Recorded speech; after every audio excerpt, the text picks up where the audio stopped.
An activist tried to pretend to be involved in the making of Ori in order to reinforce what they were saying, an appeal to professional situation. The activist was, of course, using that position to attack and slander gamers, which in turn damages the studio's reputation intentionally. The Ori director called them out, which is exactly what he should do. This person is trying to use his reputation to damage his studio. Any real leader would stand against this. Activist guests are journalist friends involved. The journalist, of course, attacks the director, and the gamers, saying the lie and activist should have been messaged privately rather than publicly, called out for the lie they said in public. Interesting that a journalist thinks their job now is to bury the truth in the shadows rather than bring it to the light. Of course, the journalist then starts a very familiar strategy of digging up the past of the director, slandering him, trying to call him sexist, and bringing up journalism articles of accusations against him, as if a journalist writing something accusing anyone of anything means anything at all now to anyone.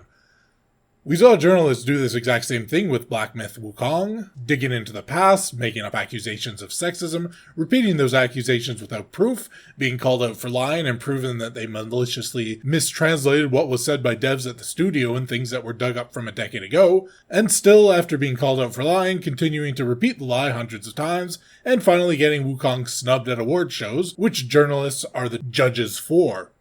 This is part of how the activist, consultant, DEI journalist mafia does these things. Consultants threaten studios behind the scenes, as they admitted, make them terrified of what you will do if they refuse to give you what you are demanding. Activists then use their clout from having worked on projects to preach the woke gospel and go after anti-woke heretics. Journalists then write hit pieces on any studio or dev that does not bow to the demands and give them money and praise their ideology, while trying to obscure or hide or dismiss anything that is potentially a threat to the religion of wokeness. Game devs, when these activists try and use you to amplify their sermons, they are doing so by using your reputation as their currency. And if you let them do it, it will ruin your studio because everyone outside of the religion hates the woke religion. And unlike a decade ago, people are not afraid anymore of saying so. The woke religion can thrive only on fear and bullying. If you stand up to a bully, it loses its power.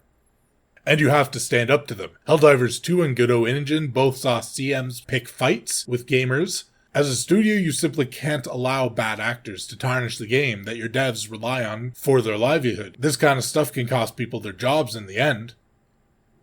The Ori director handled the situation correctly, simply saying the truth that the activist was not involved. That is all you need to do as a dev. Be honest and never assume journalists or activists will ever engage you on good faith.